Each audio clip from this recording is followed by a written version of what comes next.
और गर्मी भोजन कैसा होता मुझे पता नहीं। आंखों से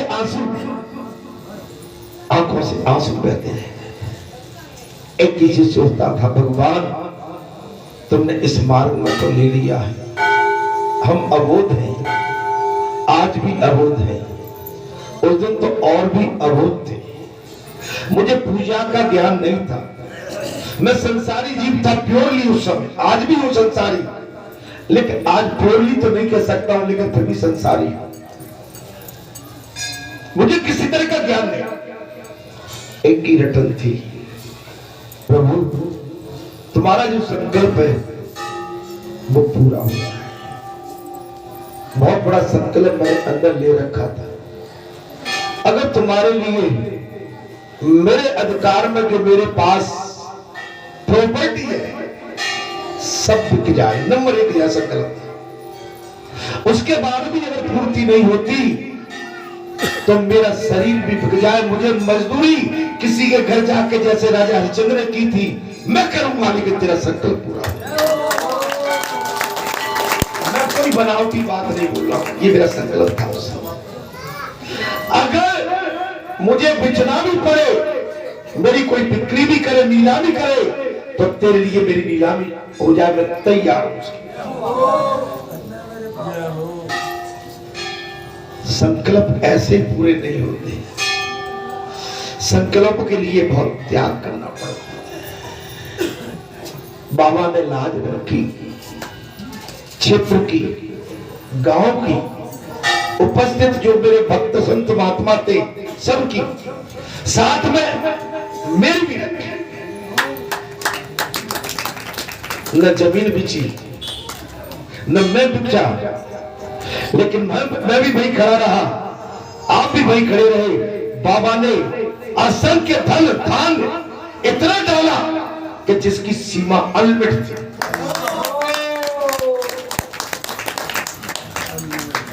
यज्ञ होने के बाद धन तो इतना कैश तो नहीं, लेकिन अनाज 4,500 मन बचा।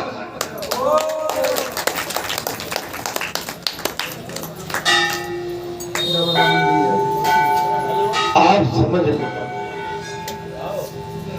भगवत कृपा अगर आप पे हो जाए तो ऐसे होती है। एक नीम लगी 5 पत्थर की, आज देख लो कि आपके स्थान की क्या स्थिति है। आपका संकल्प अगर पक्का है तो आपका भाग्य भी दिनों दिन बढ़ता है। और जब मेरा ही नहीं आप सबका, आप सब भी भाग्यशाली हैं, सौभाग्यशाली हैं। और मेरे लिए तो आप ईश्वर है, भगवान है मेरे।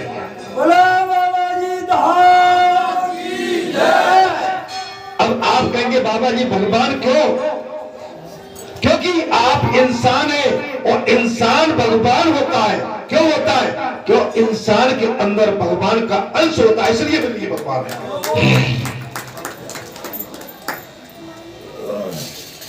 प्रतिदिन उसी के सौभाग्य से वृद्धि होती है। एक दिन सारी सोते आपस में सलाह करके गौरी की पूजा कर महाराज गंगा तट पर उसके समीप पहुंच गए। एक पतिव्रता नारी गौरी मैया की पूजा नित्य करती थी, लेकिन एक दिन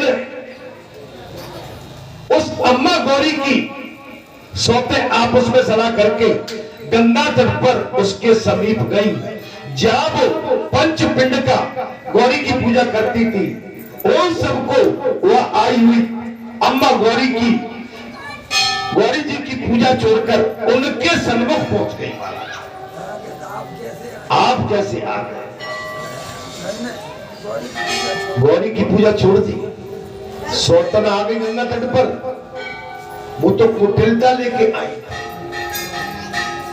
पिघल लेके आई, हाथ जोड़कर बोली, मां भागवती देवियों, आपको मैं बारंबार आपका स्वागत करता।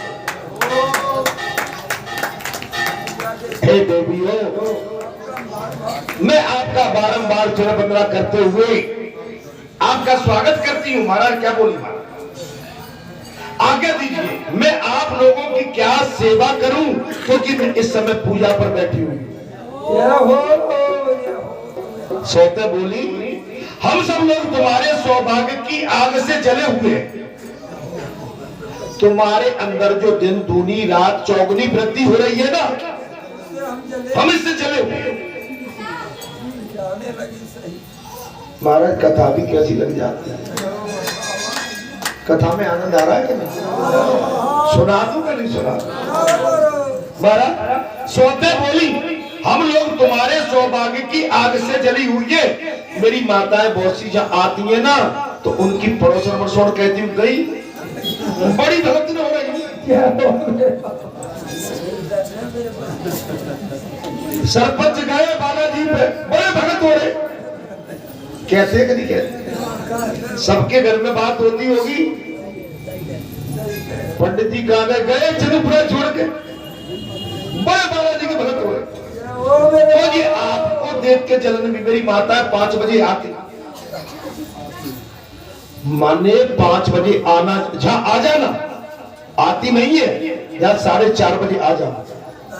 तो जो 4:30 बजे जहां आता होगा, उससे 2:30-3 के बीच में उठना होता।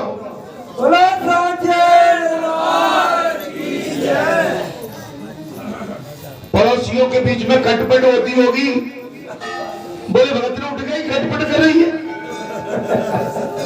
ये हो मेरे बाबा गई, कहां गई? आशीर्वाद, बहुत सौभाग्य आपका जो है, सुहाग अमर। आप आ गए हो ना? आशीर्वाद तो ले गए थे ना? हाँ ले गए थे। अखंड सौभाग्य, सौभाग्यवती घुस रही है। मुझे कथा कहना बेटा, अब आप लोग हंसते मुस्कुराते आए हो, अच्छे लग रहे हो बहुत।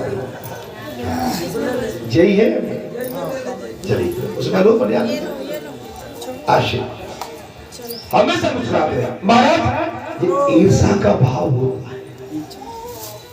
हमारे पड़ोस में ही जब हम 3-4 बजे उठते, बेचारे वो तो खुश होते हैं, लेकिन कभी कभी उनकी नींद डिस्टर्ब होती होगी तो कहते होंगे यार थे कहां से उठ गए, खटपट करने लगे। महाराज तब सोते बोली, हम सब लोग तुम्हारे सौभाग्य की आग से जली हुए, इसलिए कौतूहल बस हम यहाँ आए। हम तुमसे जलते, आज तुम्हारे पास इसलिए आए। महाराज मां भागे, तुम प्रतिदिन जो 5 पिंडों की पूजा करती हो, इसी से तुम्हारे सौभाग्य में वृद्धि हो रही है। हमारे अंदर आग लगी हुई,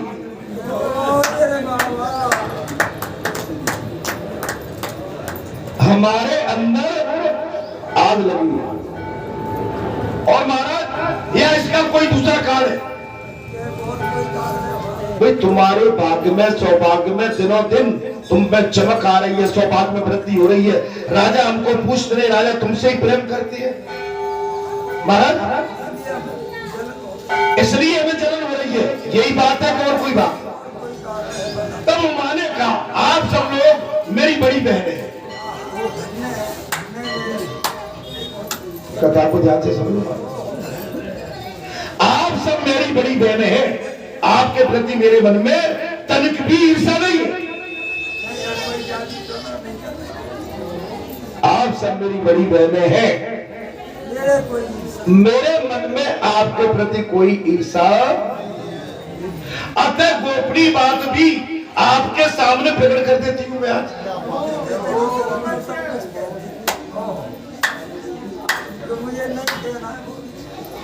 मुझे नहीं, अब बाबा भी तो बता देते तुम्हें सब।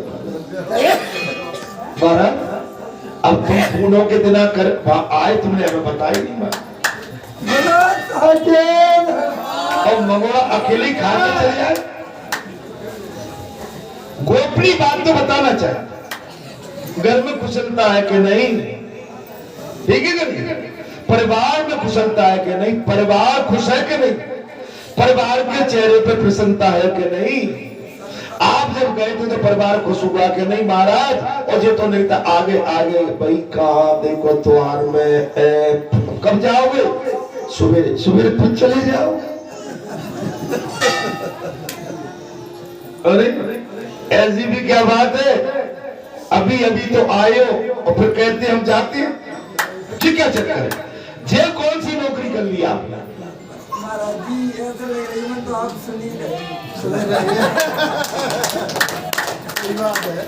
पकड़ में आ गई बात करिए। आए नहीं कि पहले कहीं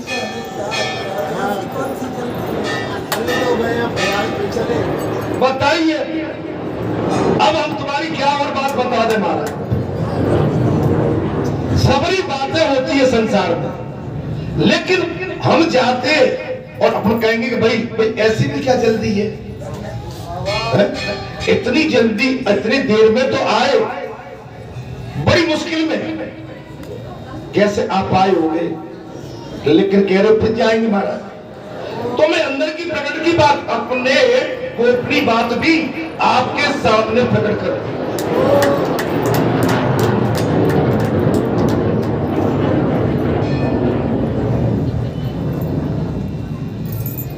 पूर्व जन्म में मैं कुसुमपुर के वैश्य पुत्र की वीरसेन की पुत्री थी। मेरी बहनों, मैं अपने पूर्व जन्म की कथा तुम्हें सुनाती हूं। पूर्व जन्म में कुसुमपुर के वैश्य पुत्र वीरसेन की पुत्री थी। बनी अरुण गोविल जो हमारे रामायण के वो थे ना कलाकार, उनको मेरठ से, कहां से? मेरठ से बीजेपी का टिकट मिल गया। अरे मैं सब ध्यान करता हूं, कथा में भी रहता हूं, जब बात आ जाती है अरुण गोविल की, अरुण गोविल भी वैश्य बनिया है। कौन है? बनिया है। ठीक है?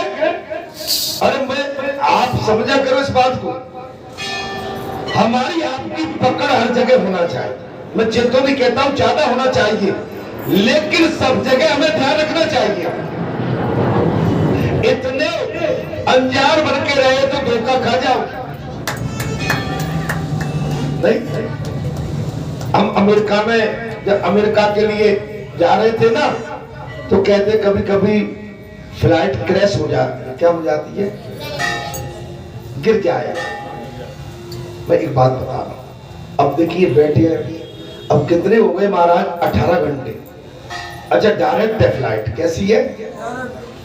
और इनडायरेक्ट भी है, लेकिन हमको तो डायरेक्ट से मतलब कहीं और किसी देश में तो हमें रुकना नहीं था। हम सोच रहे थे बाई चांस कहीं ऐसा हो गया तो क्या करेंगे। देखिए हमारा दिमाग खोपड़ी अटपट लटकी हुई है। 18 घंटा का सफर है डायरेक्ट। कितने का? जो कहीं भी रुकना नहीं है उसको, नो स्टे। महाराज कहीं स्टे नहीं है। हमने एक बात बता दें, लोग खिड़कियों से निकल जाते हैं, इससे निकल जाते हैं, तो हम वो खिड़की के विंडो के पास बैठे उसको खोले तो हमने इस पर तो निकल नहीं पाएंगे।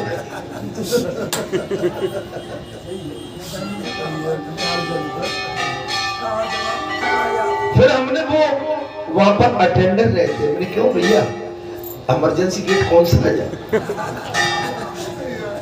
तो वो पहले तो मुझे समझा कि कोई अनपढ़ आदमी कहां से क्यों? What do you mean? What do मतलब आप क्या चाहते हो? उसने कहा व्हाट डू यू मीन, आप मुझसे क्या चाहते हो? तो मैं एकदम सुट्ट हो गया, मेरे भाई अब मैं क्या बोलूं। तो मैंने भी अंग्रेजी में उसे अपना, अब मैं आपके सामने बोलूं ठीक नहीं लगेगा, तो उसने फिर मुझे समझा कि नहीं कोई ठीक ठाक आदमी है।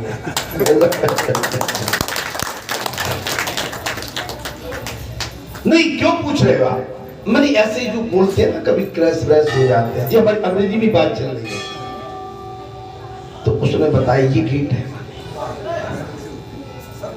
जानकारी मैं ऐसा नहीं कह रहा हूं, आप क्षमा करना, मैं कोई अब जिस प्लेन में ट्रेन में बैठे हैं और ट्रेन की हमको इमरजेंसी विंडो नहीं मालूम है, कोई घटना हो जाए तो क्या आपको जवाब दो?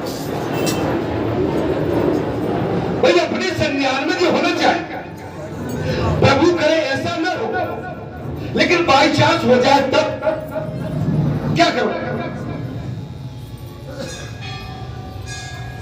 आप समझ लो कि अपनी जानकारी के लिए लेने में हमारी कोई कमजोरी नहीं है, और जानकारी तो अगर हमको कोई बच्चा भी है उससे भी ले लेना चाहिए। मैं कथा की ओर आता हूं। मां भागे, उमा ने कहा सब लोग मेरी बहनें हुआ, आपके प्रति मेरे मन में तनिक भी ईर्षा नहीं है। आप सब मेरी बहनें हैं, आपके प्रति मेरे मन में किसी तरह की ईर्षा नहीं। अतः गोपनीय बात भी मैं आपके सामने आज प्रकट करती हूँ। पूर्व जन्म में मैं कुसुमपुर के वैश्य पुत्र वीरसेन की पुत्री थी, और उन्होंने विवाह के समय धर्म पूर्वक मेरा दान किया। विवाह के समय धर्म पूर्वक मेरा कन्यादान किया था। साथ ही प्रेम पूर्वक कहा था, पुत्री जब तक तुम गौरी जी की पूजा न कर लेना तब तक जल भी नहीं पीना। जब तक तुम गौरी की पूजा नहीं कर ले, मेरी माताओं जल भी नहीं पीना चाहिए। लेकिन आज के समय को आप छोड़ दो, जो मैं देखता हूं कि जो आपका प्रातः काल स्नान नहीं होता, कई माताओं का दोपहर पश्चात स्नान होता है, वो तो बहुत ही पातक है, महापाखंड है। प्रातः काल गौरी पूजा, पति की पूजा, पति की चरण वंदना और गौरी पूजा। महाराज, इससे तुम्हें अवैध मनोरथ की प्राप्ति होगी। आप नित नए प्रातः काल गौरी के चरणों की चरण वंदना पूजा करने के बाद आपको तुम्हें अवैध मनोरथ की प्राप्ति होगी। तब मैंने बहुत अच्छा कहकर उनकी आज्ञा स्वीकार की है। ससुराल आने पर गौरी जी की पूजा में तत्पर होकर प्रतिदिन पंच पिंड बनाकर उनकी पूजा किया करती हूँ। आपको तो बाबा ने जहां से कहा था कि जाके अपने पतियों से स्वामी कहना, उनके पैर धोना। पैर धोए कि नहीं धोए? पैर धोते समय नोश तो नहीं लिया थे। जी सरकार, आप प्रातः काल जब उठते हैं तो आपका मंदिर की चरण वंदना, धरती माता की और अपने पति की चरण वंदना नित्य करिए। अपने पति के चरणों से नीचे से ऐसे निकाल के उसके चरणों में जो रज लगी रहती है ना, अपनी मांग में दिल भरिए। मालूम है हम क्या करते हैं? हम गौरी मैया की डेली चरण वंदना करते हैं। हम खुद डेली शंकर भगवान की एक विशेषता और मैं बता देता हूं। आज लगभग मुझे 11, 12 या 15 वर्ष हो गए जब से शास्त्रों से जुड़ा तो लंबे टाइम से। गौरी मैया की लगातार हम मांग भरते हैं, डेली डेली। और बताओ हम क्या करते हैं? गौरी मैया के चरणों में हम महावर भी लगाते हैं डेली। कुछ समझ में नहीं आ रही है भैया आपके? मैं क्यों करता हूं कि ये दीर्घ आयु सभी की बनी रहे मां भगवती, तुझसे बड़ा इस संसार में कोई नहीं। मैं बोलता हूं तो करता भी हूं, और डेली। और ऐसे नहीं, बड़े आनंद से पूरी बिंदी, और फिर ऐसे और फिर चरणों में ऐसे महावर ऐसे, और वो पैर पर जो बिंदी सी धरी जाती है ना, वो भी तुलसी भी चढ़ाते हैं हम डेली, पुष्प दान भी करते हैं डेली, भोग दान भी डेली करते हैं। बगैर उनके इस पूजा के हमारा आपका जीवन कुछ है नहीं। जो मेरी माता माताएं भूल बस नहीं कर पा रही हैं, मेरा उनसे अनुरोध भी है और विनती भी है। आप नित करिए, आपके पति का सुहाग, आपका सुहाग दीर्घ आयु तक अमर बना रहे। आयु तक आपका सुहाग कभी खत्म नहीं हो सकता है, लेकिन ऐसा करते रहे। महाराज 5 पिंड बनाकर उनकी पूजा करती और उन पिंडों का जल में विसर्जन कर देती थी। क्या करती थी? उस जल में पिंडों का विसर्जन करती। कुछ काल के अंत में मेरे पति वाणिज्य के लिए देशांतर में जाने लगे। उस समय इसने बस उन्होंने मुझे भी साथ ले लिया। क्या कर लिया? धंधे के लिए वो जाने लगे और मुझे भी उन्होंने अपने साथ ले लिया। जेठ के सूर्य तप रहे थे महाराज, जेठ मास था, सूर्य तप रहे थे, भयंकर गर्मी पड़ रही थी, भयंकर गर्मी पड़ रही। ऐसे समय में वैश्यों का वो समूह निर्जल मरु प्रदेश में जा पहुंचा। वहां एक वृक्ष के नीचे सबने विश्राम, एक वृक्ष के नीचे सबने विश्राम किया। मैंने देखा सब ओर से जल बह रहा है, लहरा रहा है। महाराज सोचा, वो उमा कह रही है बात, सोचा पास ही इतना अधिक जल है, स्नान करके गौरी जी की पूजा भी कर लूं। मैंने सोचा पास ही इतना जल है और क्यों नहीं स्नान करके मैं गौरी पूजा कर लूं, फिर स्वादिष्ट जल पीऊंगी, ऐसी भावना आ रही है। ये जल विचार करके मैं क्रमश एक एक पग आगे बढ़ती गई। वहां जल कहा, मृग तृष्णा थी।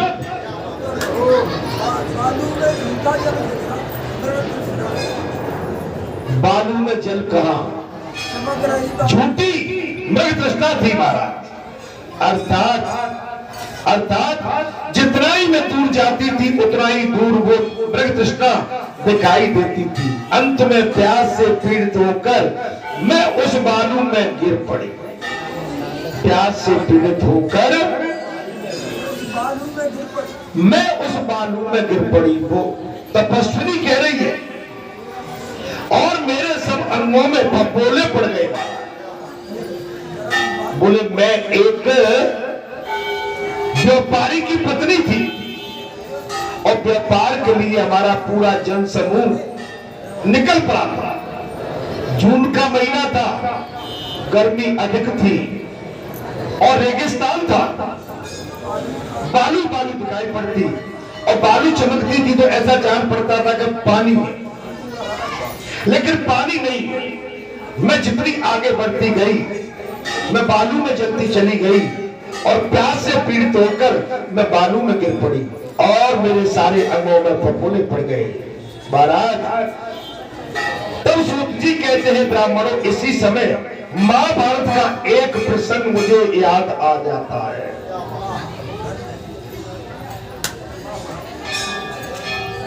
सूत जी ने कहा, हे विप्रवरों, इस बात को देखकर, इस प्रसंग को देखकर मेरे विचार में महाभारत का एक प्रसंग आ गया। मुझे जितने जैसे पूजा की थी ठीक उसी प्रकार मैं भी क्यों न गौरी की पूजा कर लूं। ऐसा सोचकर बालू को 5 मुट्ठी लेकर मैंने 5 मंत्रों से देवताओं की पूजा कर डाली। बालू में 5 मुट्ठी गौरी की बना ली और मैंने पूजा कर डाली और उसके बाद मेरी मृत्यु हो गई। उसी बालू में मेरी मृत्यु हो गई। उसी पुण्य के प्रभाव से मैं दशारण देश के राजा के घर उत्पन्न हुई। इस जन्म में भी मुझे पूर्व जन्म की स्मृति बनी हुई है। गौरी देवी की प्रसाद से ही मैं आप लोगों से छोटी होकर भी सौभाग्यवती बड़ी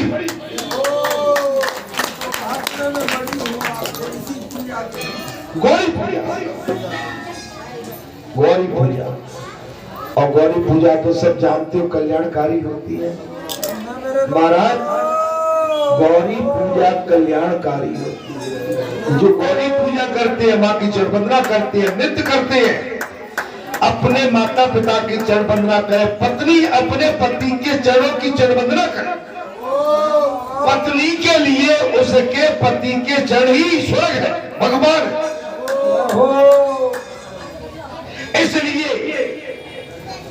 पंख की पंचपिंडी गौरी बनाकर प्रतिदिन पूजा करती हूँ। ये गुप्त रहस्य मैंने तुम्हें बताया। हे मेरी बहनों, ये राज में छिपा के रखी थी, लेकिन आज तुम मुझसे ईर्ष्या करती हो ना। मैं उम्र में छोटी हूं, लेकिन सौभाग्य में कद में बड़ी। जरूरी नहीं है कि जो उम्र में बड़ा है वो बुद्धिमान हो। अगर उसे ज्ञान नहीं है तो कुछ भी नहीं। भगवान का ध्यान नहीं है तो कुछ भी नहीं। जो मैंने आप लोगों पर प्रकट किया है, इस सत्य के प्रभाव से गौरी देवी मेरा अवश्य सिद्ध करती है। सत्यमेव जयते। अगर आप इस समय सत्य पर बालाजी धाम में नहीं चलेंगे तो आपका विनाश हो जाएगा। सत्य पर चलते रहिए और सत्य बात कहिए।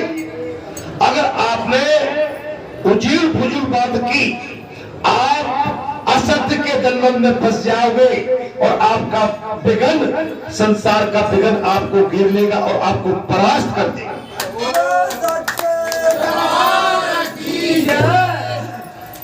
तब सूत जी कहने लगे, हे ब्राह्मणों, यह सुनकर सब सौतों ने हाथ जोड़कर विनय पूर्वक प्रणाम करके कहा, बहन हम पर भी कृपा करो।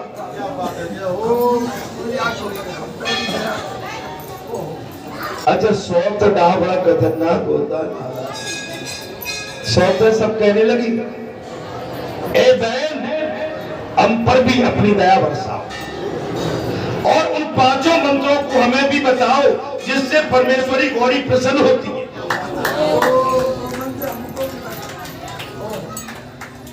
अम्मा बोली, मैं सत्य बताता हूं। बहनों, मैं तुम्हें सत्य बताता हूं, सुनिए और सुनकर उसी के अनुसार आप लोग भी कीजिए। उसके ऐसा कहने पर सब सौते मन, वाणी और क्रिया द्वारा उसकी शिष्या हो गई।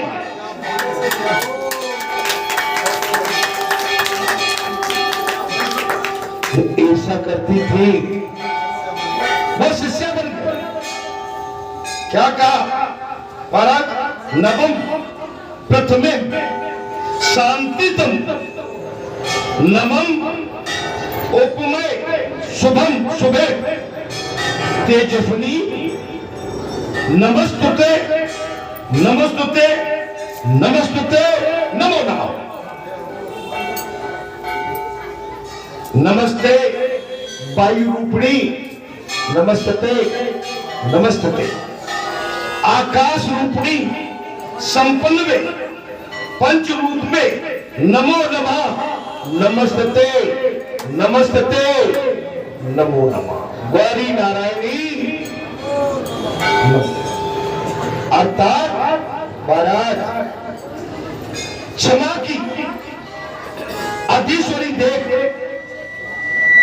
पृथ्वी स्वरूप में मैं आपको नमस्कार करती हूँ। हे सुबह आप हो अलरूपा, हे सुबह जल रूपा, मैं आपको नमस्कार करता हूँ।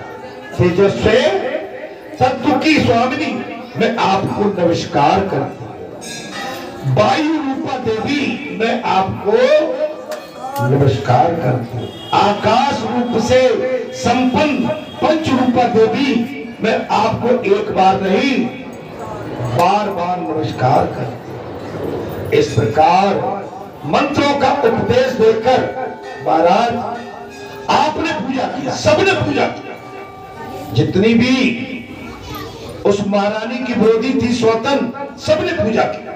तत्पश्चात उसने गौरी देवी की रत्नमयी प्रतिमा निर्माण की और उसे हाटकेश्वर क्षेत्र में स्थापित कर दिया। अतः जो नारी उस गौरी प्रतिमा का पूजन करती है वो सब पापों से मुक्त होकर शीघ्र ही अपने पति को प्रिय हो जाती है। गौरी की पूजा किया गया। आप जितनी प्रातः काल उठ के गौरी पूजा करेंगी, आरती करेंगी, चरण वंदना करेंगी, ठीक है, हनुमंत बाबा तो सभी के, लेकिन गौरी पूजा अति आवश्यक है। माताओं को गौरी पूजा में किसी भी तरह की कोताही नहीं बरतनी चाहिए। और अब तो ठीक 15 दिन के बाद बहुत बड़ा महापर्व गौरी मैया का आने वाला है।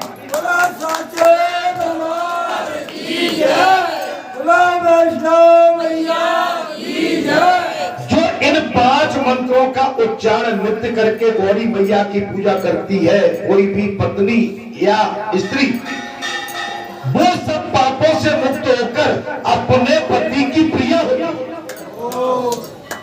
उसे पूर्णतः पति प्रेम उपलब्ध होता, उसे पूर्णतः पति प्रेम उपलब्ध होता है। जय होगा। अर्थात तब महाराज कथा में बहुत बड़ी अमर रूपा लक्ष्मी जी भगवान विष्णु से कहती है, प्रभु इस प्रकार पूर्व जन्म में अमा होकर मैंने गौरी पूजा के प्रभाव से राज्य तथा उस परम सौभाग्य को प्राप्त किया। सारी कथा सुना दी।